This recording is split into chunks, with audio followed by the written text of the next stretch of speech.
Une année particulière à l'école. Ouais. Tu vas faire un discours? Je vais faire un discours là maintenant?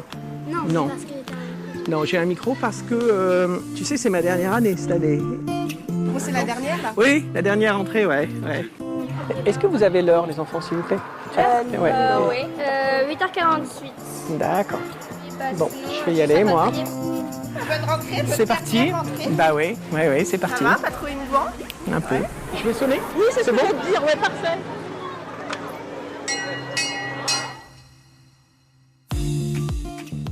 Dans ce podcast, nous suivons la dernière année avant la retraite du directeur de l'école La Source, une école nouvelle, privée et sous contrat d'association avec l'État. Ce directeur, c'est Yves Herbel. Il a accepté de nous raconter cette dernière année particulière, mais aussi toutes les autres et sa vision du métier d'enseignant et de directeur. Une année particulière à l'école, épisode 7, le rôle du directeur et le fameux conseil d'école. Nous sommes au mois de mai. Lors de nos derniers échanges, Yves nous avait ouvert les portes de son bureau. C'est dans ce même lieu que débute cet épisode. Yves nous a proposé de venir assister ce jour-là à un conseil d'école. Cette réunion se déroule juste après le déjeuner.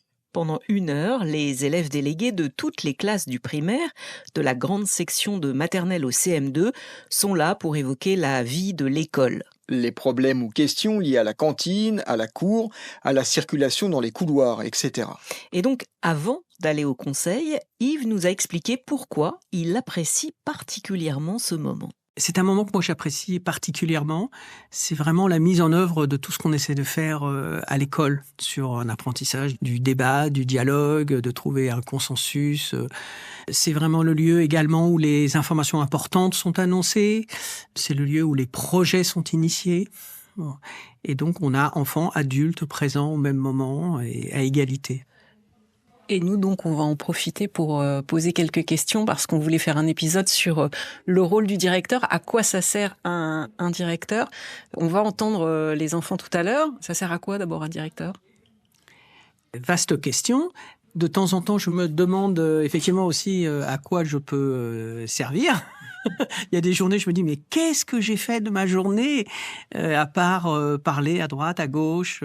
Moi, je pense que vraiment un directeur, c'est celui qui doit faciliter les choses. Voilà, essayer de mettre de l'huile dans les rouages quand il faut. Bon, après, il y a d'autres choses. Il y a de l'organisation, il y a de la gestion, il y a de l'animation, etc. Mais c'est celui qui garantit un certain climat dans l'établissement. Mais ça, je crois que je l'ai dit souvent, cette notion, mais elle m'est chère. C'est avant tout, peut-être une oreille. Ce que j'essaie de faire, oui, c'est d'être à l'écoute un peu de ce qui se passe, et particulièrement des enfants. Vous pensez que les enfants, ils vont réagir comment à cette question? Ils vont y répondre comment? Je ne sais pas, on va voir. Ce que j'espère, c'est qu'ils ne vont pas trop mettre en avant mon caractère. C'est plutôt ça que je ne souhaite pas. Je crois que l'idée de rappeler les règles quand même, d'être quelqu'un qu'on peut aller voir, ça j'aimerais bien qu'ils aient cette notion que je suis accessible.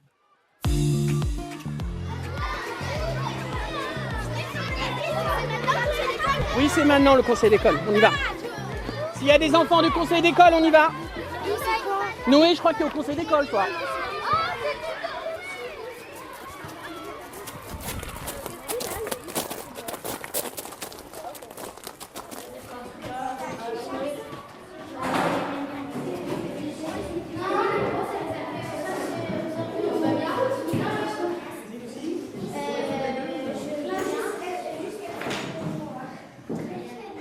Attends, il nous manque encore Gilles, les grandes sections maternelles aussi.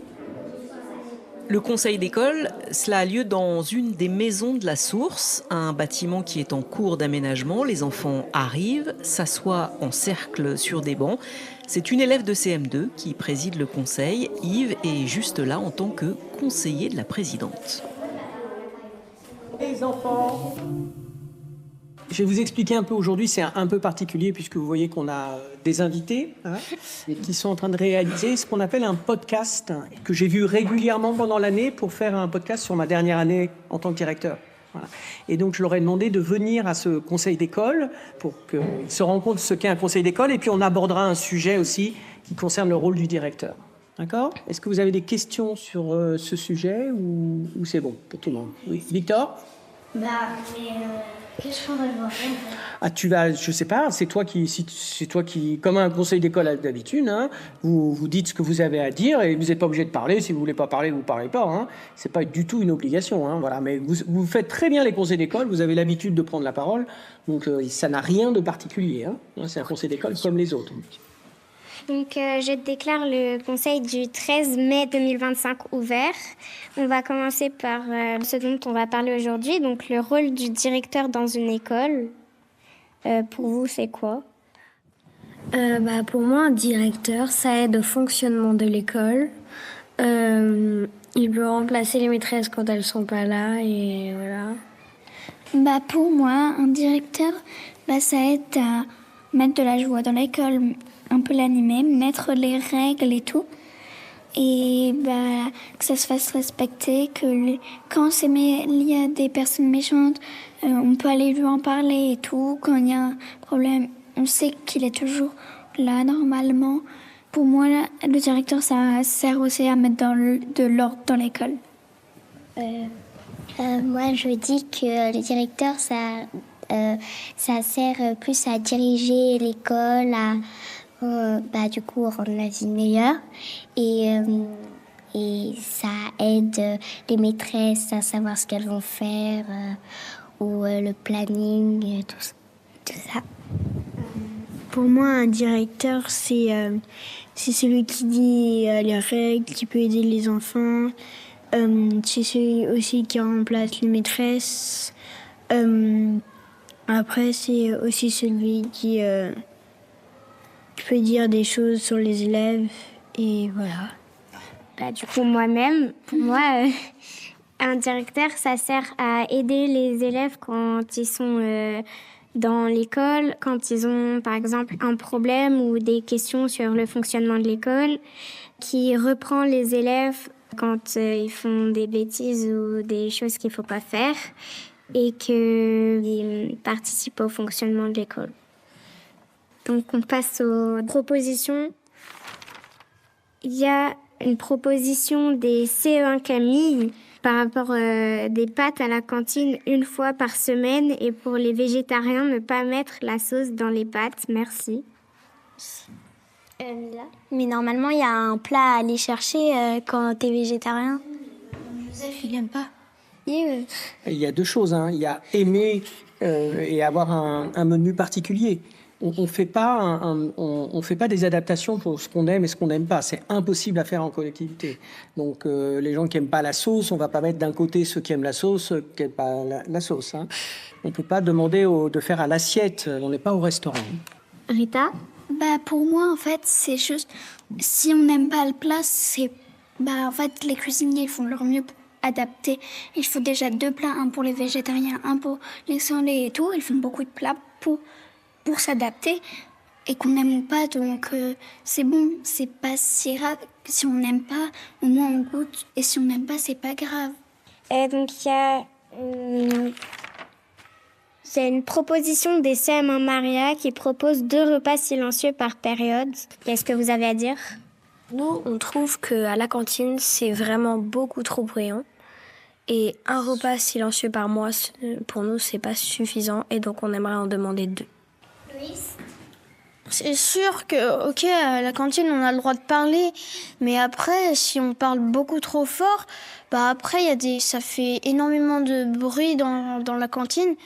Et du coup, après, il y a des gens qui ont mal à la tête, qui n'en peuvent plus, quoi. Moi, je vois ce que vous voulez dire, les CM1 Maria, je crois. Je suis complètement d'accord. Par exemple, moi, des fois, je me bouche les oreilles parce qu'il y a beaucoup trop de bruit. Et tu peux bien entendre, en fait, que il y a tout le monde qui parle. Après, il faut essayer de pas crier parce que les personnes qui vont te répondre, automatiquement, elles vont parler plus fort pour que tu les entendes, eux aussi. Donc après, c'est comme une bagarre. Tu donnes un coup, après, il te redonne un coup et comme ça s'arrête jamais. Moi, je trouve qu'on fait des repas silencieux. Il y a souvent encore du bruit. Du coup, je trouve ça un peu désagréable aussi quand il y a des repas silencieux. Et c'est pas...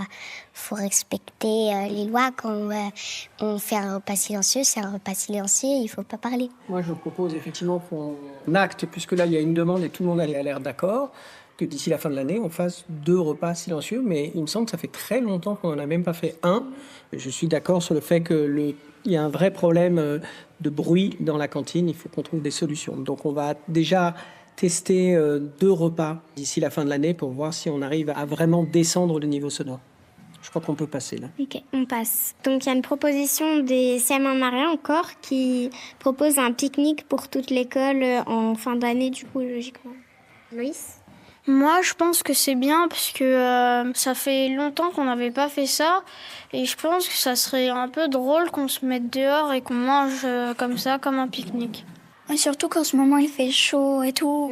Moi, je trouve ça bien parce qu'en même temps, il y a toute l'école réunie et dehors, on peut parler autant qu'on veut.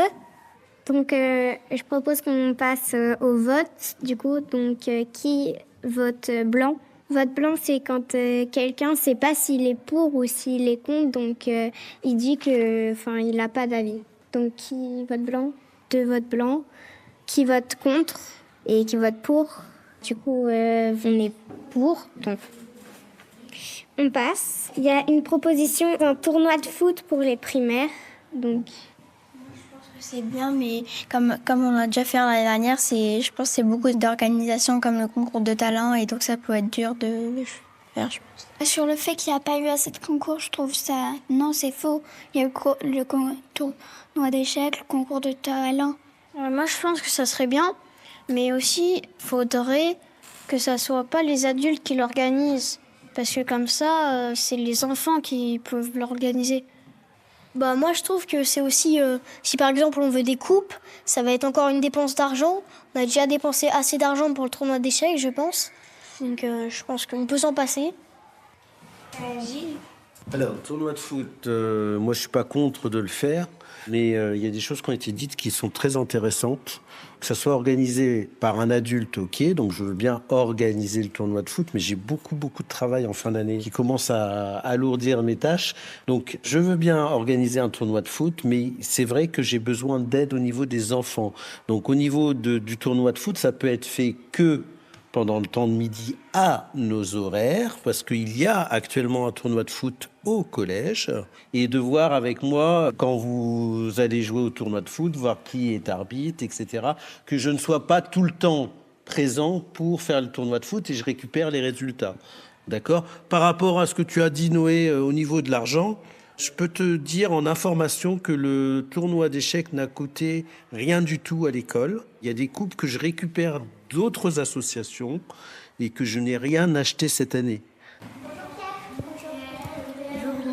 Pierre. Je demandais à Pierre, éducateur au collège, de venir pour clarifier les petites choses justement sur l'histoire du terrain de foot. Donc qu'on soit bien raccord parce qu'il y a quelquefois des règles qui sont un peu différentes du point de vue des élèves du niveau 1 et du point de vue des collégiens. Donc on va énoncer les règles et voir si tout le monde a bien entendu la même chose et on va le noter dans le cahier pour que ça soit clair. Il y a des horaires réservés aux primaires, sur le temps du midi. Ça, je pense que ça se fait, même si des fois, il y a des collégiens qui arrivent un peu trop tôt ou des primaires qui continuent un peu trop tard. Et dans ces cas-là, il faut aller voir un adulte pour régler le problème. Mais globalement, c'est à peu près clair. Quand on arrive sur le terrain, si jamais les 2 buts sont occupés par des primaires pendant une petite récréation, eh bien, on va libérer un but laisser un but pour les collégiens. Inversement, si les primaires arrivent en récréation et que les collégiens ont les 2 buts, à ce moment-là, les collégiens libèrent un des 2 buts. D'accord ? Donc c'est la règle qu'on va vraiment marquer aujourd'hui pour être sûr qu'il n'y a pas de problème. Juste, il y avait du coup c'était Louise qui parlait qu'ils n'arrivaient pas à dire aux grands de partir du terrain. Ils ont dit qu'ils étaient timides et ils n'arrivaient pas à dire aux grands qu'ils devaient partir. Ici. Moi, j'aimerais bien que de temps en temps, il y a les petits, ils osent demander aux grands de se pousser parce que de temps en temps, moi, quand je veux jouer sur le terrain, il n'y a que des collégiens et j'arrive pas à jouer. Du coup, même sur les 2, j'arrive pas et je dois jouer à autre chose obligatoire. Si par exemple il y a une classe qui occupe une cage, par exemple les CM1 Soisic, on va dire, les CE1 Camille qui en prennent une autre, et si les collégiens ils arrivent, ils vont en prendre une autre. Et par exemple s'ils prennent ceux de Camille, les Camille ils vont se retrouver sans cage. Et si par exemple les CM1 ils sont plus grands, ils n'ont pas très très envie que les petits jouent, les petits ils vont se retrouver sans cage alors qu'ils étaient tranquillement en train de jouer. On avait décidé de mettre un feu où il y a les primaires et les collégiens. Quand c'est vert pour les collégiens, ils peuvent aller sur le terrain. Mais quand c'est rouge, ils peuvent pas y aller. Je vous propose, c'est qu'on arrête là ce sujet et qu'on fasse une rencontre éducateur entre nous pour bien clarifier et revenir avec une proposition sur laquelle on peut voter. Donc en attendant, on garde ce qui est là maintenant. Ce qui est sûr, c'est qu'on a un problème, qu'il va falloir qu'on trouve une règle pour régler ce problème. Ok, on passe. Félicitations. Là, je te félicite toi parce que tu as très bien présidé ce conseil. James? Je félicite ceux qui ont organisé le tournoi d'échecs. Je félicite aussi les deux qui vont enregistrer le podcast parce que c'est la première fois, je pense, qu'on enregistre un podcast. Et c'est pas souvent. Moi, j'ai deux choses. D'abord, je voudrais féliciter Lucie, qui est CP, qui a bien pris la parole pendant ce conseil. Donc bravo. Je voudrais féliciter aussi même les maternelles qui ont été très patients, même si on ne les a pas entendus. Vous avez été très patients pendant ce conseil. Bravo à vous. Une information également importante, c'est que l'année prochaine, vous allez avoir une directrice. Voilà, ça a été décidé. C'est une dame qui s'appelle Véronique Aymard. Voilà, donc c'est quelqu'un que vous ne connaissez pas encore, mais vous allez avoir sûrement l'occasion de la croiser puisqu'elle commence à venir un peu à l'école. Normalement, ce qui est prévu, c'est qu'elle soit présente lors du dernier conseil d'école. Et si c'est pas possible, parce qu'elle travaille, mais on est en train de l'organiser, on ira faire un tour dans les classes pour une présentation officielle. Plus rien à dire.